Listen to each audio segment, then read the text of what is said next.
I'm going to now welcome you to Networking 101. My focus is going to be on the partnership between UUG, Unitarian Universalists of Gettysburg, with our local NAACP. Both these organizations are fairly new. UUG was started about 15 years ago, and the NAACP started about 6 years ago. But just some quick history of Gettysburg. I've always wondered, what has the KKK done that's positive? You know what? It's brought the Gettysburg community together to celebrate diversity. Because all our peace-loving organizations that are anti-racist have come about, because every time the KKK visited us, we would start a new group. So the first group started about 30 years ago when there was a big KKK rally, and it's called Interfaith Center for Peace and Justice. They believe in community action nonviolently. It was a lot of church groups that came together. To get people not to go to the Klan rally, we sponsored a peace rally, and we had all kinds of diverse speakers and music, and I'm sure you've all participated in these celebrations. Well, when it was all over, someone said, why do we just celebrate when the Klan comes? So this became an annual event, which has persisted for the last 25 years. And youth, if you have any questions, I'm going to let you do that. If you want to ask something, just let me know. Okay, how did this partnership come about between Gettysburg and the local NAACP? Well, okay, when I first came to Gettysburg in 1978, the community was about 11% African American, less than 2% Hispanic. Now, there is African American population is less than 3%. Hispanic population is about 17%. I am leaving Gettysburg because it is not a welcoming community for people of color. There is a group of people there that I love, respect. Yes, they do celebrate, but there is still a core people. And as I mentioned before, when you have African-American professors coming to Gettysburg College, can't walk down the street without even being called the N-word. Who wants to live there? For those of you who don't know me, I am part of a multicultural family. My late husband was from East Africa, a little country called Malawi. And this becomes very important knowledge in how the partnership between NAACP and the church came about. We were pretty much all white, and we were all white, except for some children in the nursery. I started feeling very alienated because I heard a lot of racist comments. And I wanted this to be a place where my family and we could feel comfortable.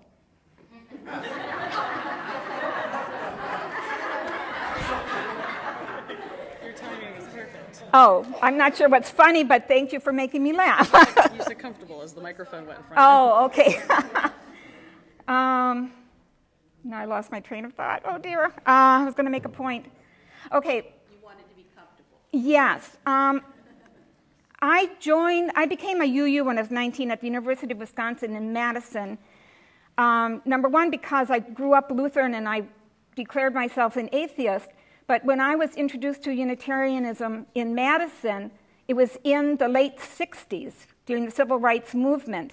This church in Madison sent 2 buses to a white suburb in Cicero outside of Chicago to protest for or demonstrate for open housing.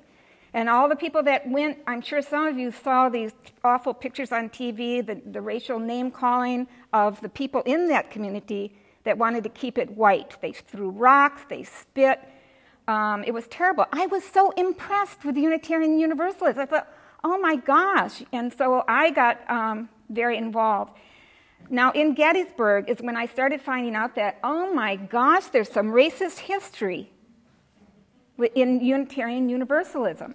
And then here I am in an all-white church listening to these comments, and also knowing that people I love and respect are not standing up when they hear black jokes or whatever, and saying, you know, aren't you aware of what you're saying? Why are you saying these things to me, of, you know, all people?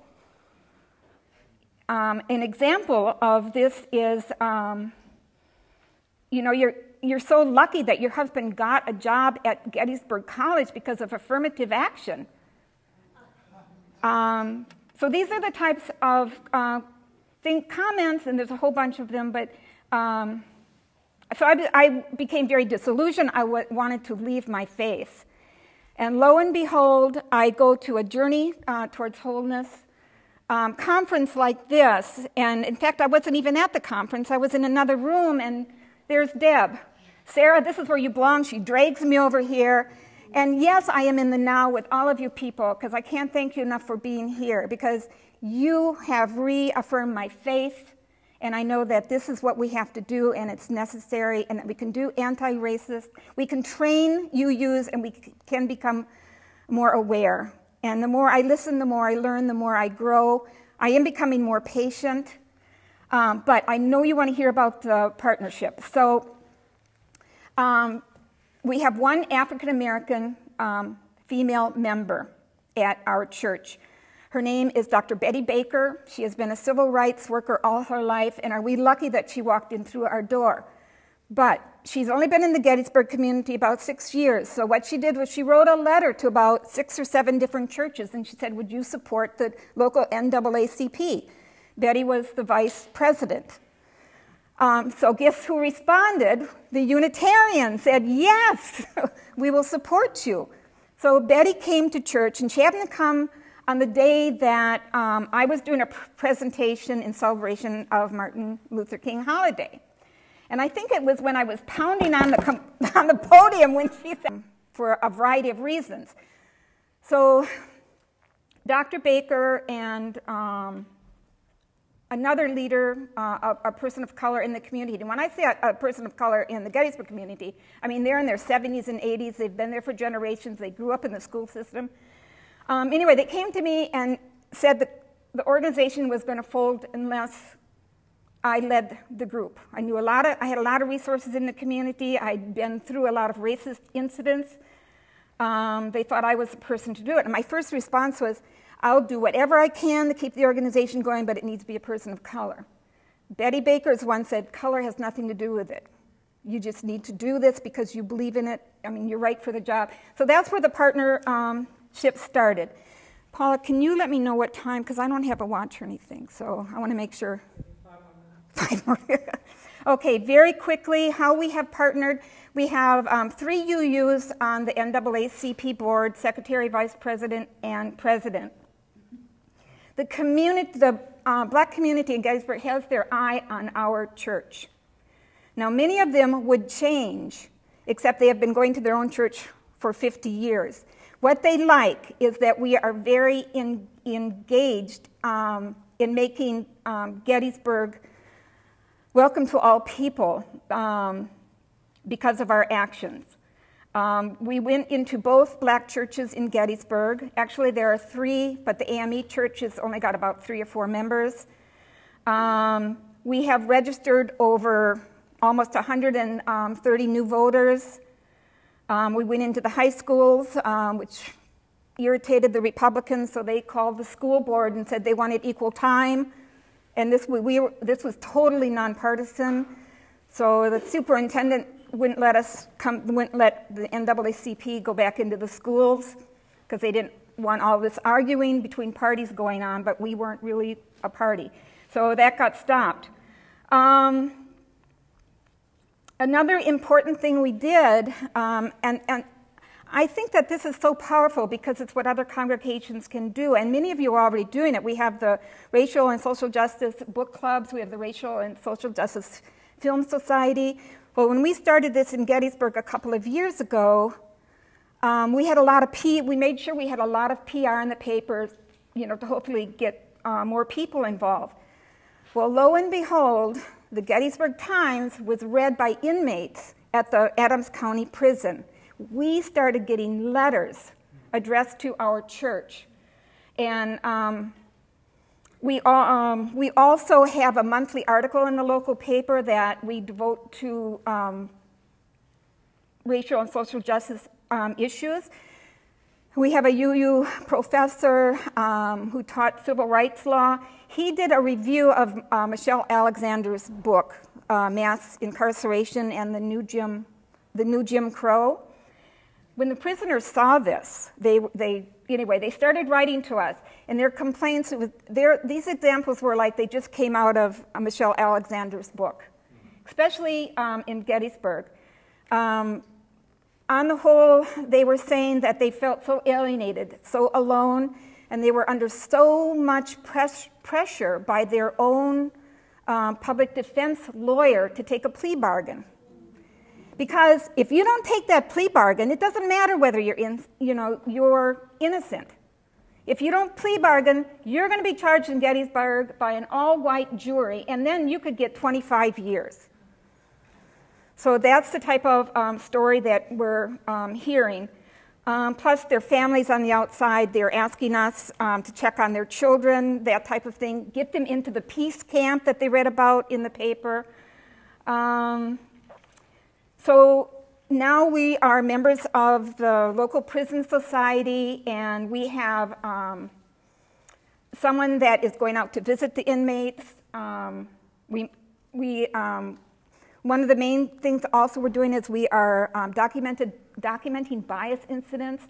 Too many uninformed, uneducated, unaware, even Unitarian Universalists, yes, even us, they just think everything is wonderful, that Gettysburg is the greatest place to live because that's what it is to them. Their children are happy in school.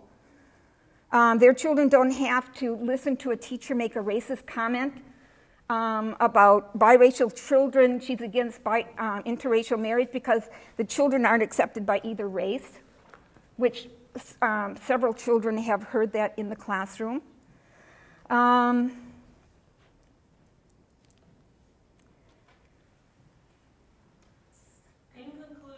In conclusion, this is like playback theater. We also give scholarships to children for the Gettysburg Children's Choir. We meet at the Unitarian Church, and when the Unitarians got involved, previously the NAACP was led by African Americans. Well, lo and behold, we got all these white faces. We're meeting at an all-white church. So the word on the street is that there was a white takeover. So, we have a very, very strong multicultural group. We have an Indian couple from India. We have African Americans, male and female. We still have 2 Anglos. But we continue to meet at the church.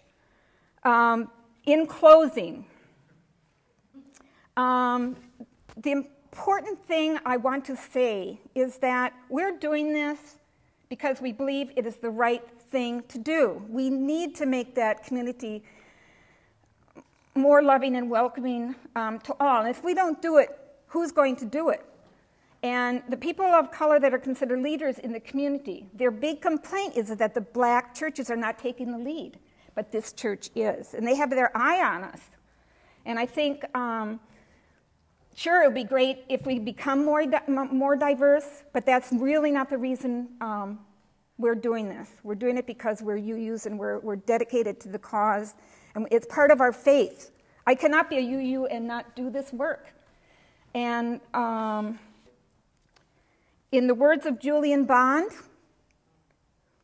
he said that if white folks want to know what they can do, join your local NAACP.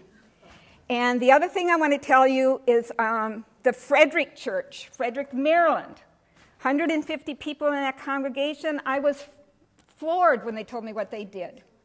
Every single person en masse joined their local NAACP. Every person in the congregation. And just thank you for being here because you are my support group. You are who keep me going.